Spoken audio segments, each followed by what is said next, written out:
টয়লেটে ভুলেও মোবাইল নিয়ে আমরা সকলে হুজুরের কথাগুলো লিখবে শুনে যাই প্লিজ। মহাবিপদ হবে, শুধু দুনিয়াতে নয় আখিরাতেও হবে।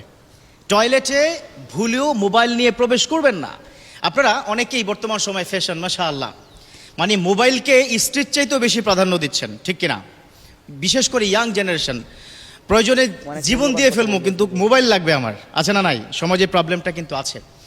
মোবাইল বর্তমান সময় খুবই প্রয়োজনীয়। It's the most important part your life, it's the most important device. আপনি ইউটিলাইজ করবেন, নো প্রবলেম, এটা নিয়ে I have no objection about this matter. But objection হচ্ছে এই মোবাইল ইউজ করার ক্ষেত্রে, কখন কোথায় কিভাবে আমরা ইউজ করব। বর্তমান সময় যুব সমাজ নষ্ট হচ্ছে একটা বড় জায়গায়, সেটা হচ্ছে মোবাইল ব্যবহারে, ঠিক কিনা? কথা তিক্ত বাট কথা বাস্তব। এখানে ইয়াং তোমরা কি যারা আছো যে মুচকি মুচকি হাসতেছে, হাসলে কাজ হবে না। এই মোবাইল তোমাকে ধীরে ধীরে জাহান্নাম পর্যন্ত কি নিয়ে যাচ্ছে।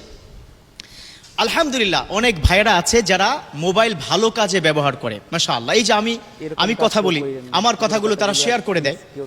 এই যে মোবাইলে শেয়ার করে দেওয়া একটা ইসলামিক কন্টেন্ট শেয়ার করে দেওয়া যে কি পরিমাণ সওয়াব কল্পনা করতে পারবে না। বিশ্বনবীর সময় কোন সুন্নাহকে তারা কিভাবে কি শেয়ার করতো। শেয়ার শব্দটা তো শিখছি মাত্র 15 বছর, তাই না? আরো কম, 10 বছরও হয়নি। শেয়ার, ভিডিও শেয়ার করা, হ্যাঁ, কন্টেন্ট শেয়ার করা। কিন্তু 1500 বছর পূর্বে বিশ্বনবীর সময় কিন্তু শেয়ার সিস্টেম ছিল। একজন সাহাবা যখনই শুনেছে বিশ্বনবী কোন একটা আমল দিয়েছে, সাথে সাথে অন্য সাহাবার কাছে শেয়ার করতেন, ঠিক কিনা? হাদিসে আছে না? আর এখন তোমরা, আমি যেটা অনুরোধ করব, মাঝে মধ্যে এই কথা কি বলে থাকি যে কোনো ভালো একটা ইসলামিক কথা তোমার যদি পছন্দ হয় সাথে সাথে শেয়ার করবা। কি কারণে? একটা মৌলিক কারণ, তোমার একটা শেয়ারের কারণে যদি 500 লোক ওই আমলটা করে সমপরিমাণ আমল তোমার আমল নামে আল্লাহ পাক দিয়ে দিবে, সুবহানাল্লাহ। অতএব শেয়ার করবা। তো মোবাইল ভালো কাজেও ব্যবহার করা যায়। অনেক বন্ধুরা আছে যারা মোবাইলে প্রত্যেকদিন সকালবেলা কোরআন তেলাওয়াত শুনে। অনেকে আমাকে ফোনে বলে, হুজুর যদি কোরআন তেলাওয়াত দেখে পড়ি কি মোবাইলে সওয়াব হবে কিনা? আমি বলি 100% সওয়াব হবে। মোবাইল দেখে যদি আপনি কোরআন তেলাওয়াত করেন 100% সওয়াব হবে। আপনারা শুনলে অবাক হবেন, পৃথিবীর একমাত্র গ্রন্থ যে গ্রন্থের দিকে তাকিয়ে থাকলেও সওয়াব, এই গ্রন্থের কথা শুনলেও সওয়াব, এই গ্রন্থের কথা পড়লেও সওয়াব, এমন একটা গ্রন্থ আল্লাহ পাক আমাদেরকে দান করেছেন। যালিকাল কিতাবু লা রাইবা ফিহি হুদাল লিল মুত্তাকিন। তো প্রিয় বন্ধুরা, যেটা বলছিলাম, মোবাইল ভালো কাজে ইউজ করব, ঠিক আছে। অনেকে মোবাইলের স্ক্রিনে আল্লাহু মুহাম্মদ মক্কা মদিনার ওয়ালপেপার কি দিয়ে থাকে।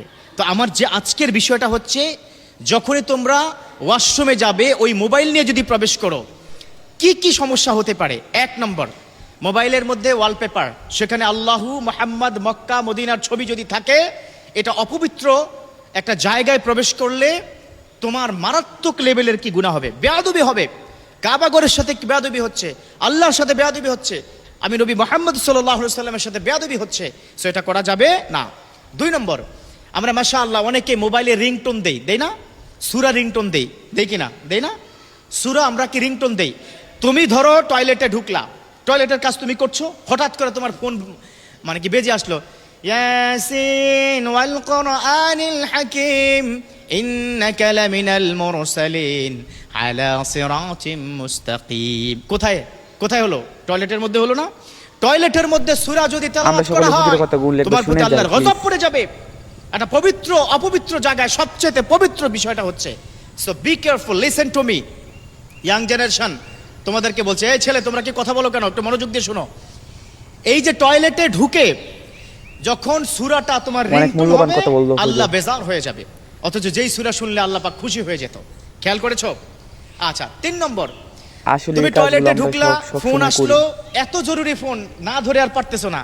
ওই পাশ থেকে তোমাকে আসসালামু আলাইকুম, তুমি এখান থেকে বললা ওয়া আলাইকুম আসসালাম। ওখান থেকে বললা আপনি কেমন আছেন? তুমি বললা আলহামদুলিল্লাহ ভালো আছে, আল্লাহর রহমতে খুব ভালো। তো এই যে আলহামদুলিল্লাহ সালাম আদান প্রদান টয়লেটে, এটা কি জায়েজ আছে? জায়েজ আছে বলুন? জায়েজ নেই। সো এই যে কাজগুলো আপনি করছেন খুবই ভালো, সালামের উত্তর দেওয়া ওয়াজিব। আলহামদুলিল্লাহ পড়লে গোটা বিশ্বের সব জায়গায় সওয়াবে পরিণত হয়ে যায়। এত ভালো কাজ, সূরার রিংটোন সওয়াব হবে আপনার। হ্যাঁ, ওয়ালপেপার আছে, আল্লাহর কথা বারবার ওয়ালপেপারের মধ্যে আপনি দেখছেন। ও ইয়াং বন্ধুরা, এরকম কাজ কেউ করেন না। টয়লেটের কথাগুলো প্লিজ কেউ টানে দেখবেন না। সম্পূর্ণ কথাগুলো শুনে যান, একটা দোয়া শিখিয়েছেন। দোয়া কি পারেন? অনুরোধ রইল, পারো তোমরা? মাশাআল্লাহ অনেকে পারে। আল্লাহুম্মা ইন্নী আউযু বিকা মিনাল খুবুসি ওয়াল খাবায়েস। টয়লেটের মধ্যে ঢুকবে, সেখানে বদজিন্নাত যা আছে শয়তান থেকে আল্লাহ হেফাজত রাখবেন, সেজন্য দোয়াটা পড়া। তো যাই হোক, টয়লেটে ঢুকার পূর্বে মোবাইলটা বাইরে তোমরা কি রেখে যাবা? এখন বলবো আমরা সকলে হুজুরের কথাগুলো গ্যারান্টি কি আপনি কি দিতে পারবেন? আমার আইফোন দাম 1.5 লাখ টাকা, কই রাখবো বলেন? কোথায় রাখবা? That is up to you. প্রয়োজনে বন্ধ করে কি ঢুকো, 10 মিনিটের জন্য কি ক্ষতি? অতএব বি কেয়ারফুল, টয়লেটে ঢুকে মোবাইল ব্যবহার করা যাবে না। আর যেই কথাগুলো বললাম খুব মনোযোগ দিয়ে শুনবে, অনেক মূল্যবান কথা বললো। তোমাদের কল্যাণের জন্য এটা এক্ষুনি শেয়ার করে দাও, এক্ষুন শেয়ার করো, তোমার সওয়াব হবে, আমি কি গ্যারান্টি দিলাম। এটা হাদিসের কথা। আল্লাহ আমাদের প্রত্যেককে আসলে এই কাজগুলো আমরা সব সময় করি।